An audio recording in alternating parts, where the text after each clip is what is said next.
Rocky es una saga que jamás llegué a ver en su totalidad. Para ser más específico, ni siquiera diría que llegué a ver una de sus películas completas. Y no porque me resultaran aburridas u ochenteras, todo lo contrario. Gracias a mi padre, crecí viendo íconos de acción como Jackie Chan, Jet Li, Bruce Lee, Jean-Claude Van Damme, entre otros, siendo más apegado a Arnold Schwarzenegger, principalmente a su saga Terminator, siendo capaz de ver una y otra vez la segunda sin cansarme al punto de memorizarla. Volviendo a Rocky, sin embargo, con el tiempo conocí el peso y la influencia de la franquicia en el séptimo arte y en la cultura popular. Con el tiempo, escenas o secuencias específicas de las películas han cogido popularidad en las redes sociales, como YouTube, la del discurso de Rocky a su hijo, la de él trotando con la música de Bill Conti y subiendo los escalones hasta la cima, las de él entrenando junto a Apollo Creed o para enfrentarse al antagonista de Rocky 4, clara analogía a la Guerra Fría, teniendo millones de reproducciones y siendo virales en TikTok, por ejemplo, por razones motivacionales. Y es que esa es la esencia de lo que es Rocky, de lo que él representa y ejecuta durante el recorrido de sus 8 películas, incluidas las de Creed, la autosuperación, vencer y derrotar tus miedos una vez dentro del cuadrilátero,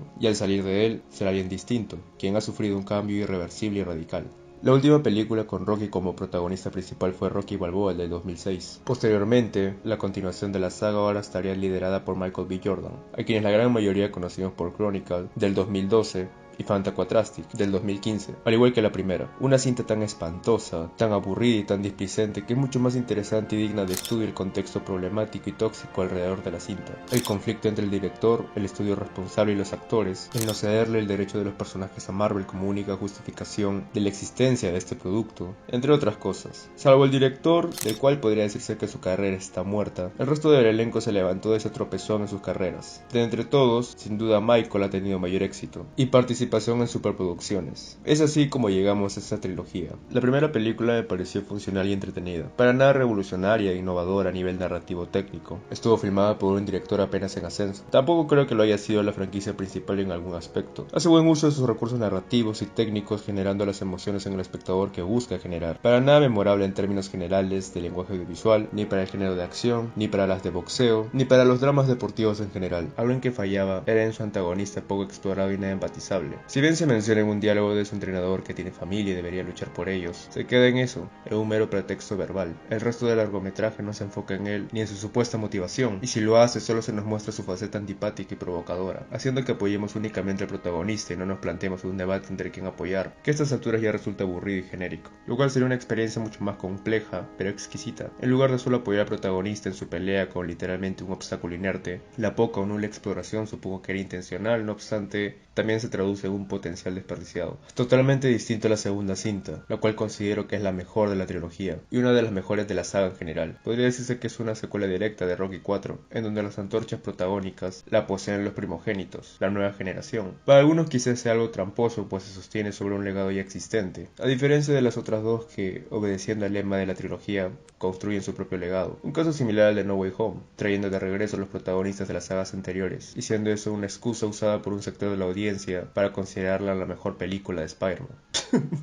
Pero al sostenerse de un legado, de una mitología ya establecida, no basta ni hacer todo el trabajo, hay que saber aprovecharlo y darle un enfoque distinto para evitar caer en una redundancia narrativa. En este caso, sí, una vez más el icono americano se enfrenta al icono ruso. No obstante, las cintas son paralelismo y contraste entre ambos, haciendo a ambos mucho más empatizables y humanos, pues ambos luchadores arrastran y cargan en sus hombros el legado de sus padres, con los fracasos paternales y el miedo de volver a repetir la historia, que Creed muera como su padre, que Víctor Drago pierda una vez más repitiendo la vergüenza y hundiendo más en el deshonor a él y a la única familia que le queda. El protagonista principal ahora tiene nuevos motivos por los que debe luchar. Entiende que no debe luchar por el pasado, que ya no existe, representado por su padre, sino por su presente, su nueva familia y su nombre. Por otro lado, el antagonista es alguien que creció y vivió desde pequeño con el fracaso y el trauma de su padre, manifestado en la ausencia materna y en las míseras circunstancias en las que vive a comparación de lo que hubiera vivido si su padre hubiera alcanzado la victoria. Esa obtención del título significa la oportunidad de obtener o recuperar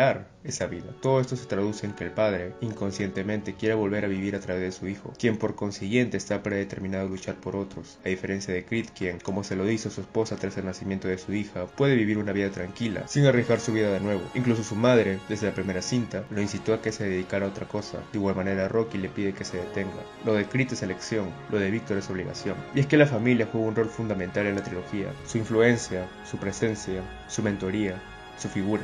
Fuera del cuadrilátero, Víctor es un personaje humano, empatizable y frágil en el fondo. La discusión con su padre tras ver a su madre es un ejemplo de esto, un personaje que cambia de ser alguien subordinado a su progenitor a imponérselo, mientras este se da cuenta por primera vez del ser que ha creado. Todo esto en la secuencia de entrenamiento previo a la batalla final, la contraposición de ambos procesos de preparación, haciendo paralelismo a la cuarta parte, la música magistral y olímpica de Ludwig Göransson, el montaje increchendo, entre otros aspectos la hacen la más memorable y poderosa de la trilogía. Y es más que comprensible que sea una secuencia motivacional para el espectador que la vea. Ambos protagonistas cambian en el proceso, tanto Víctor y Creed levantándose, aceptando y acostumbrándose a este nuevo reto. Y ya ni hablo de la pelea final, mejor realizada, planos poderosos y emocionales, con mayor tensión por el peso dramático y bien manejada durante toda su duración, al punto de hacerte dudar por instantes de quién merece la victoria.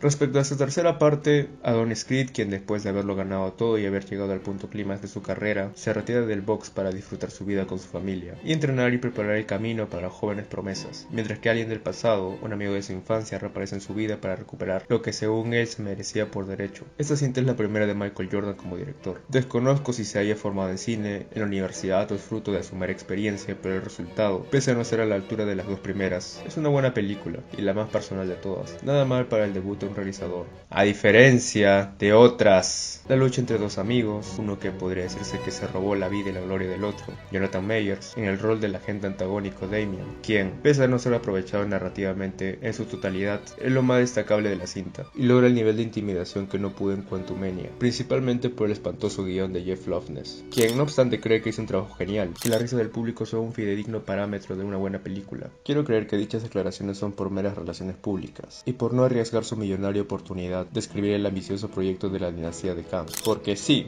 él lo escribirá, así que si te gustó esta cosa, con esta otra te vas a orgasmar. No porque en verdad crea que hizo un gran trabajo, esa carencia de mea culpa, de autocrítica, de juicio propio, solo es típico de... ¡Soberbios!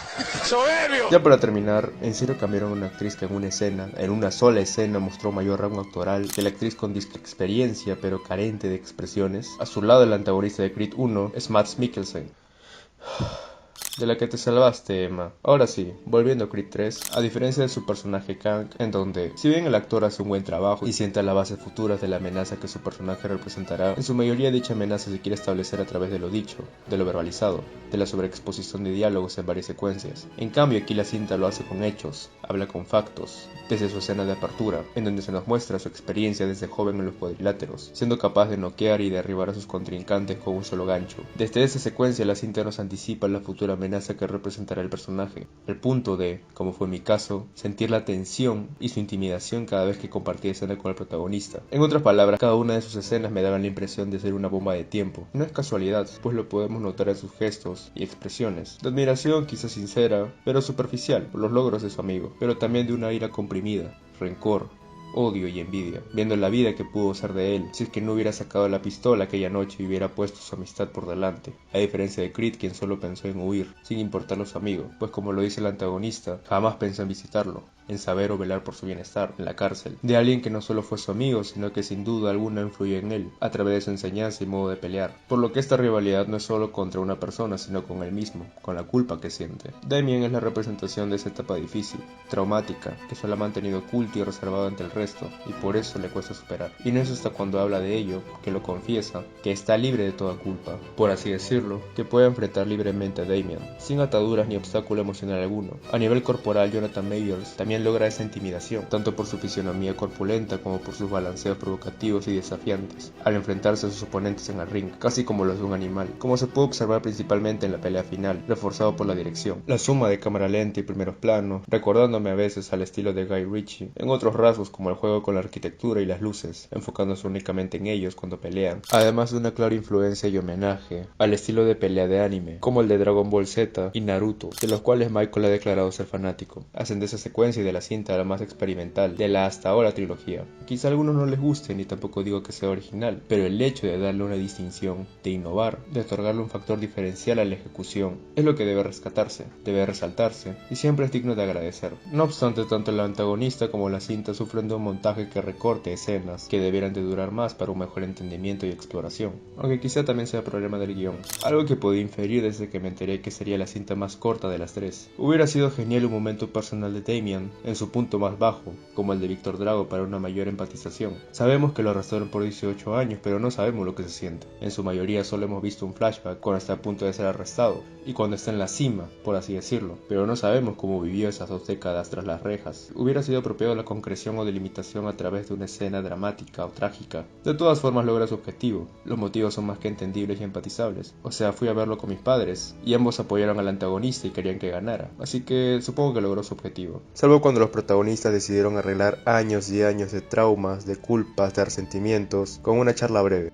Así, como si las huevas, al final de la película, lo cual a los 3 nos sacó del pacto ficcional y de quicio. En adición a eso, 2 ausencias notables son las de Ludwig Göransson, por conflictos de agenda probablemente con Oppenheimer, y la de Sylvester Stallone, quien, debido a problemas con el productor de la primera Rocky, Irwin Winkler, por los derechos de los personajes, que se arrastran desde sus inicios, no formó parte de esta entrega, además de las diferencias creativas por su dirección más oscura, distinta a la de Stallone, y que según él no será del agrado de la audiencia. Además de picarme la curiosidad con que a qué se refiere o cuál sería su definición de oscuridad, es una opinión con la cual no comparto y me suena más a lo que diría un productor o agente de Marvel Studios. El sentimentalismo no es ajeno a la oscuridad, todo lo contrario, siempre y cuando haya una buena idea y ejecución puede salir un gran resultado, mucho más humano. Si es que con espacios oscuros se refiere a lo trágico, a la muerte de un amigo, de un familiar, la tergiversación de lo moral, la violencia gráfica, pues era un paso inevitable para una mayor exploración. Además son rasgos a los que no ha sido ajeno la saga de Rocky. En retrospectiva, Creed 3 es una buena película, que mantiene la valla de calidad de sus antecesoras, fiel a la esencia de la franquicia y a sus temas, la autosuperación, el sacrificio, dejar el peso del pasado y construir tu propio camino, tu propia familia